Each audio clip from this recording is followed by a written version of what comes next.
Media మిత్రులకి నమస్కారం. మిత్రులారా, అక్టోబర్ 31 భారతరత్న, న్యాయ కోవిదుడు, రాజనీతిజ్ఞుడు అయిన సర్దార్ వల్లభాయ్ పటేల్ గారి 150వ జయంతి. ఆ సందర్భంగా కొన్ని సంవత్సరాలుగా మనం ఆ రోజుని ఏకతా దివస్గా,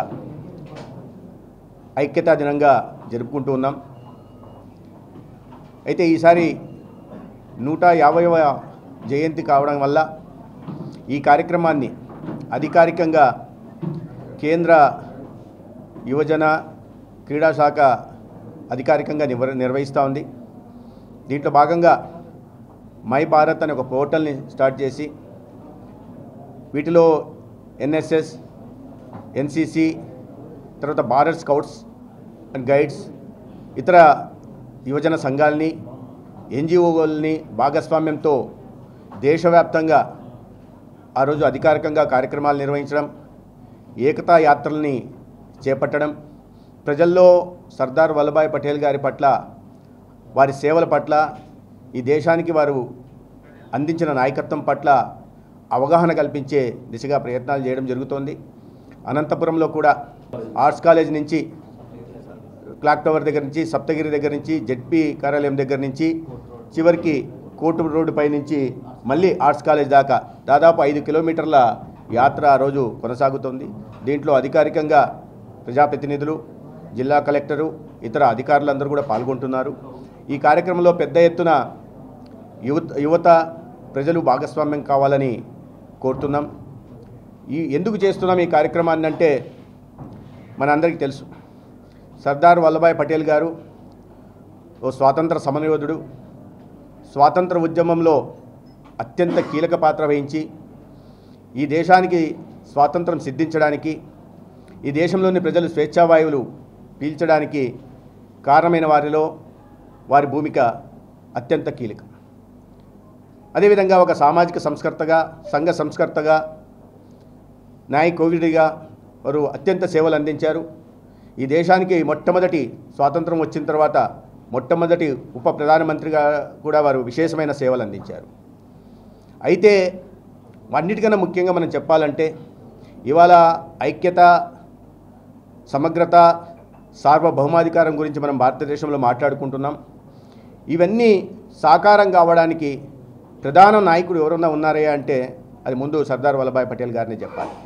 స్వాతంత్రం వచ్చిన తర్వాత అనేక సంస్థానాలుగా భారతదేశం విడిపోయి ఉంటే వారు హోంశాఖ మార్చులుగా, ఉప ప్రధానిగా 565 సంస్థానాల్ని భారతదేశంలో విలీనం చేసి ఇవాళ భారతదేశం మొత్తం ఒక దేశంగా ఉండడానికి, ఇవాళ దాని కారణంగానే ప్రపంచ దేశాల్లో ఇవాళ మళ్ళీ విశ్వగురువుగా భారతదేశం పునర్వైభవం సాధించే దిశగా పయనించడానికి ప్రధాన కారణమైంది.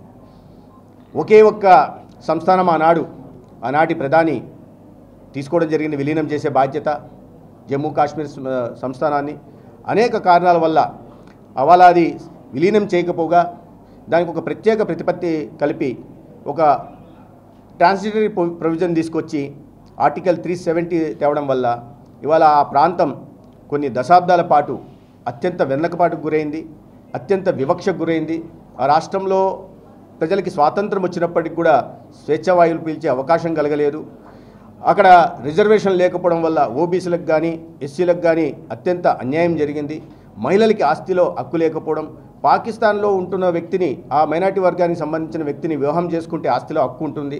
అదే సమయంలో మన దేశంలో పంజాబ్లో కానీ, ఢిల్లీలో కానీ, ఇతరత్ర ప్రాంతాల్లో ఉంటున్న వారిని, ఆ మైనార్టీ వర్గానికి సంబంధించిన మహిళ పెళ్లి చేసుకుంటే ఆస్తిలో హక్కు కోల్పోతుంది. దాని కారణంగా అక్కడ ఉద్యోగ ఉపాధి అవకాశాలు లేకపోవడం, పెట్టుబడులు లేకపోవడం, పరిశ్రమలు రాకపోవడంతో చదువుకున్న యువత కూడా రాళ్ళు విసరడానికి, ఇతరత్ర వాటికి లేదా ఉగ్రవాదం వైపు ఆకర్షింపబడుతూ కొన్ని దశాబ్దాల పాటు జమ్మూ కాశ్మీర్ రావణ కాష్టంలాగా కాలడానికి కారణమైంది. ఆ సంస్థానం కూడా ఆనాడు విలీనం చేసే బాధ్యతని సర్దార్ వల్లభాయ్ పటేల్ గారికి ఇచ్చింటే అత్యంత సమర్థవంతంగా చేసేవారు. ఇన్ని సంవత్సరాల పాటు ఆ ప్రాంతాన్ని కేంద్రంగా తీసుకొని ఒక రోగ్ నేషన్గా పేరు పొందిన పాకిస్తాన్ మన దేశంలో ఉగ్రవాదానికి ఊతం ఇవ్వడం, ఉగ్రవాదాన్ని ప్రేరేపించే దిశగా ప్రయత్నం చేసేది కాదు, అన్ని వేల ప్రాణాలు పోయేది కాదు. దానివల్ల మనకు జరిగిన ఆర్థిక నష్టం కూడా అంతా ఇంత కాదు. అటువంటి విశేషమైన సేవలు అందించిన సర్దార్ వల్లభాయ్ పటేల్ని గుర్తించడం, వారి సేవల్ని గుర్తించడం కోసం ఇవాళ నరేంద్ర మోడీ గారి ప్రభుత్వం ప్రయత్నాలు మొదలుపెట్టింది. వారి ముఖ్యమంత్రిగా ఉన్నప్పుడు అదే గుజరాత్లో, ఎందుకంటే గుజరాత్లో వారి జన్మస్థానం జన్మగడ్డ గుజరాత్ కారణంగా ఆ గుజరాత్లో వారికి 182 మీటర్ల ఎత్తైన 597 అడుగుల ఎత్తైన ప్రపంచంలోనే అతి ఎత్తైన విగ్రహాన్ని కూడా స్థాపించడం. విగ్రహాన్ని స్థాపిస్తే వారికి నిజమైన నివాళులు అర్పించినట్ట అని కొంతమంది ప్రశ్నించవచ్చు. నిజమే, విగ్రహాలు స్థాపించడం వల్ల నివాళులు అర్పిస్తా కాదు, కానీ అది ఒక అత్యంతమైన పర్యాటక కేంద్రంగా ఉండడం వల్ల ప్రపంచవ్యాప్తంగా కేవలం భారతీయులే కాకుండా విదేశీయులు కూడా దానికి రావడం వల్ల అక్కడ ఇవాళ అది ఆ సేవలని గుర్తించుకుంటున్నాం. ఎవరు ఎందుకు ఇంత అత్యంత ఎత్తైన విగ్రహాన్ని నిర్మించారంటే ఈ దేశానికి ఆయన చేసిన సేవలేంటి, ఈ సమాజానికి ఆయన అందించిన సేవలేంటి, ఈ దేశం ఐక్యంగా ఉండడానికి ఆయన చేసిన ప్రయత్నాలేంటి అనే విషయాన్ని భావితరాలు వారు తెలుసుకుంటున్నారు. ఎందుకు 150 సంవత్సరాల క్రితం జన్మించిన వ్యక్తి గురించి ఇవాళ మరి తెలుసుకోవాలంటే భావితరాల వారికి అంత సమయం ఉండకపోవచ్చు. కానీ ఈ దేశం ఇవాళ ఒకటిగా ఉండడానికి, మనమందరము ఇవాళ శాంతియుత వాతావరణంలో ఉండడానికి, జీవించడానికి అవకాశం కల్పించిన మహనీయుడి గురించి మనం అందరం కూడా గుర్తు చేసుకోవాలి. వారి సేవలను భావితరాలకు కూడా అందించాల్సి ఉంది. దానిలో ప్రయత్నంగానే ఇవాళ అధికారికంగా కేంద్ర ప్రభుత్వం ఈ కార్యక్రమాన్ని నిర్వహిస్తుంది. సందర్భంగా కేవలం ఒక ఐక్యతా యాత్ర చేపట్టడమే కాకుండా ఈ భారతదేశ ఐక్యత, సమగ్రత, సార్వభౌమాధికారాన్ని కాపాడుకోవడానికి ఈ దేశంలోని ప్రజలందరూ భాగస్వామ్యం వహించాలని, అదేవిధంగా ఆత్మనిర్భర్ భారత్ వైపు అందరినీ పయనించేలాగా చేసి ఏదైతే మనం 2047 నాటికి వికసిత భారత్ నిర్మాణం చేయాలని భావిస్తున్నామో, మన ప్రధానమంత్రి మన ముందు లక్ష్యాన్ని, దేశ ప్రజల ముందు లక్ష్యాన్ని పెట్టి ఆ దిశగా అనేక ప్రయత్నాలు చేస్తున్నారో దాంట్లో ప్రజలందరూ భాగస్వాములు కావాలి. అదేవిధంగా ఈ స్వచ్ఛాంధ్ర 2047కి ఒక హెల్దీ, వెల్దీ, హ్యాపీ నేషన్ నిర్మాణానికి కూడా ప్రజలు భాగస్వాములు కావాల్సింది. కాబట్టి దీంట్లో పెద్ద ఎత్తున పాల్గొనాల్సిందిగా కోరుతున్నా. ఆ సందర్భంగా మై భారత్ పోర్టల్లో దానికి సంబంధించిన వివరాలన్నీ కూడా పొందుపరచడం జరిగింది.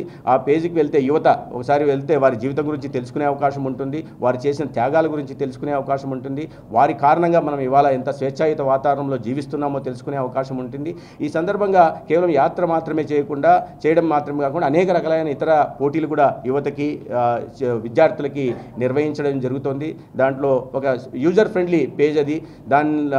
మై భారత్ పోర్టల్కి వెళ్ళి దాంట్లో వారి గురించి తెలుసుకోవడం, సర్దార్ వల్లభాయ్ పటేల్ జీవితం గురించి తెలుసుకోవడం, అదేవిధంగా అనేక కార్యక్రమాల్లో కూడా పాల్గొంటే వారు ఈ దేశం చరిత్ర గురించి, దేశం ఔన్నత్యం గురించి, మన సంస్కృతి సాంప్రదాయాల ఉత్తిష్టత గురించి కూడా తెలిసే అవకాశం ఉంటుంది. కాబట్టి అధికారికంగా నిర్వహిస్తున్న రాష్ట్ర ప్రభుత్వం కూడా అధికారంగా ఇస్తుంది. ప్రజలందరూ, ముఖ్యంగా అనంతపూర్ జిల్లాకు సంబంధించిన వారందరూ కూడా ఈ ఏకతా యాత్రలో పాల్గొనడానికి ప్రేరేపించడం కూడా ఒక ముందస్తు, ఒక కర్టన్ రైజర్గా కూడా ఇవాళ ఈ మీడియా సమావేశం నిర్వహించడం జరుగుతుంది. నెట్వర్క్ హాస్పిటల్స్కి ప్రభుత్వం వద్ద నుండి 2700 కోట్లు బకాయిలు ఉన్న మాట వాస్తవం. ఈ కూటమి ప్రభుత్వం వచ్చిన తర్వాత 16 నెలల్లో 4200 కోట్లని ఎన్టీఆర్ వైద్య సేవ, గతంలో ఆరోగ్యశ్రీ అని పేరుండేది, చెల్లించడం జరిగింది. అయితే ఉంటున్న 2700 కోట్ల బకాయిల్లో గత ప్రభుత్వం పెట్టిపోయిన 2500 కోట్లు బకాయిలు, ఈ ప్రభుత్వ హయాంలో ఉన్న 200 కోట్ల బకాయిలు, మొత్తం కలిసి 2700 కోట్లు ఏ ప్రభుత్వం పెట్టిపోయినా చెల్లించాల్సిన బాధ్యత తర్వాత వచ్చే ప్రభుత్వం మీద ఉంటుంది. ఆ విషయంలో నేను విభేదించడం లేదు. వారి చాలా న్యాయబద్ధమైన, సహేతుకమైన డిమాండ్ మాట్లాడుతున్నాం. మొన్న ఒక 240 కోట్లు విడుదల చేయడం జరిగింది. కానీ కనీసం ఒక 500 కోట్లు విడుదల చేయాల్సిందిగా నెట్వర్క్ ఆసుపత్రుల అసోసియేషన్ నాయకత్వం కోరుతూ ఉంది. దీన్ని ప్రభుత్వం ముఖ్యమంత్రి గారి దృష్టికి, సంబంధిత అధికారుల దృష్టికి, అదేవిధంగా ఆర్థిక శాఖ మంత్రి గారి దృష్టికి తీసుకెళ్ళడం నిరంతరం మాట్లాడుతున్నాం. ఒకవైపు ఈ నెట్వర్క్ హాస్పిటల్ అసోసియేషన్తో మాట్లాడుతూనే రెండో వైపు కూడా ప్రభుత్వం దృష్టికి తీసుకెళ్ళి ఇటీవల ఈ సేవలు కొద్దిగా ఆగిన కారణంగా ప్రభుత్వ ఆసుపత్రుల్లో నిరంతరంగా అందుతున్నాయి, నిరంతరంగా ప్రభుత్వ ఆసుపత్రులకు ప్రజలు వెళ్తూ ఉన్నారు. అయినప్పటికీ ప్రైవేట్ ఆసుపత్రుల్లో కూడా ఇవాళ ఈ సేవలు అందాల్సిన అవసరం ఉంది కాబట్టి ప్రభుత్వం దృష్టికి తీసుకెళ్తాం, యాజమాన్యంతో కూడా మాట్లాడుతున్నాం. అయితే ఒక మధ్య మార్గంగా ఇక్కడ నేను చెప్పలేను కానీ ఒక ప్రత్యామ్నాయ మార్గం కూడా తీసుకొచ్చి శాశ్వత పరిష్కారం దీన్ని కనుగొనే దిశగా కూడా ఇవాళ ప్రభుత్వం ఆలోచిస్తూ ఉంది. అది 1-2 రోజుల్లో అది ఒక కొలిక్కి వస్తుంది కాబట్టి దాని తర్వాత భవిష్యత్తులో ఎలాగో యూనివర్సల్ హెల్త్ పాలసీ తీసుకొచ్చిస్తున్నాం, ఇన్సూరెన్స్ తర్వాత అస్యూరెన్స్ మోడ్లోకి వెళ్తున్నాం కాబట్టి భవిష్యత్తులో ఈ చెల్లించాల్సిన మొత్తాన్ని ప్రీమియం రూపంలో మొదట్లోనే చెల్లించేస్తాం కాబట్టి ఆ సమస్యలు వచ్చే అవకాశం లేదు. దానికోసమే ఇటువంటి నిర్ణయం తీసుకోవడం జరిగింది. అది ఈ బకాయిలు చెల్లించడానికి కూడా ఒక ప్రత్యామ్నాయ మార్గాన్ని మాట్లాడుతున్నాం. బ్యాంకర్స్తో కానీ అదే ఫైనాన్స్ మినిస్ట్రీతో కానీ అసోసియేషన్ వాళ్ళతో కూడా మాట్లాడుతున్నాం. దీంట్లో అందరూ ఒక యునానిమిటీ వచ్చిన తర్వాత, కన్సెన్సస్ వచ్చిన తర్వాత దీనికి శాశ్వత పరిష్కారం కూడా కనుక్కుంటాం. 1400 హాస్పిటల్లో సిబ్బంది కొరత ఉంది మేము ప్రభుత్వంలోకి వచ్చినప్పటికీ. దాని తర్వాత చేపట్టిన జీరో వేకెన్సీ పాలసీ అని ఆర్భాట ప్రకటనలు చేసేవాళ్ళు. దాని తర్వాత మీరు చూసారు, ఎక్కడ చూసినా నోటిఫికేషన్లు వస్తున్నాయి. సివిల్ అసిస్టెంట్ సర్జన్లకు కానీ లేదా సెకండరీ హెల్త్లో కానీ అదేవిధంగా టెర్షరీ హెల్త్లో అసిస్టెంట్ ప్రొఫెసర్ల స్థాయిలో కూడా నియామకాలు వాకిన్ ఇంటర్వ్యూల ద్వారా కానీ లేదా కాంట్రాక్ట్ బేసిస్లో కానీ తీసుకుంటున్నాం. వివిధ దశల్లో స్టాఫ్ నర్సుల దగ్గర నుంచి FNO, MNOల దగ్గర నుంచి కూడా ఇవాళ తీసుకుంటూ వస్తున్నాం. దీంట్లో భాగంగానే 2600 భర్తీ చేయడం జరిగింది. ఇవాళ ఆయుష్లో కూడా 500 కొత్తగా ఉద్యోగాలకి నోటిఫికేషన్ ఇవ్వబోతున్నాం. అదేవిధంగా ఎక్కడైనా ఎటువంటి కొరత ఉన్నా కూడా వాటిని కాంట్రాక్ట్ బేసిస్లో తీసుకోవడానికి సంబంధిత కలెక్టర్లకు కూడా ఇవ్వడం జరిగింది. FNO, MNOల కొరత కూడా ఉన్న నేపథ్యంలో వీరిని కూడా ఎక్కడికక్కడ డిస్ట్రిక్ట్ సెలక్షన్ కమిటీలో చేపట్టి ఆ అవకాశం ఉన్న వారికి, అర్హత కలిగిన వారిని నియామకాలు చేపట్టాల్సిందిగా ప్రయత్నం చేస్తున్నాం. ఇంకా చాలా పెద్ద ఎత్తున కూడా నియామకాలు చేపట్టాల్సిన అవసరం ఉంది. కొన్ని వాటిల్లో మాత్రం గతంలో APPSC పబ్లిక్ సర్వీస్ కమిషన్లో ఉండేవన్నమాట.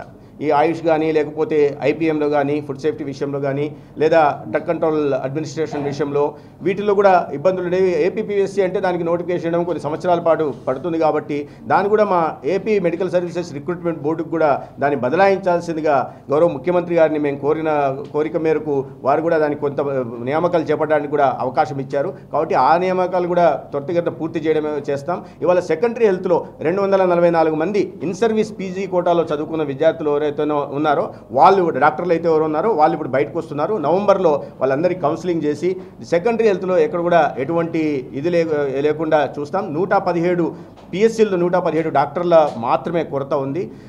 ఇవాళ మీరు అన్నట్టుగా ఈ టెర్షరీ హెల్త్లో సమస్య ఉంది.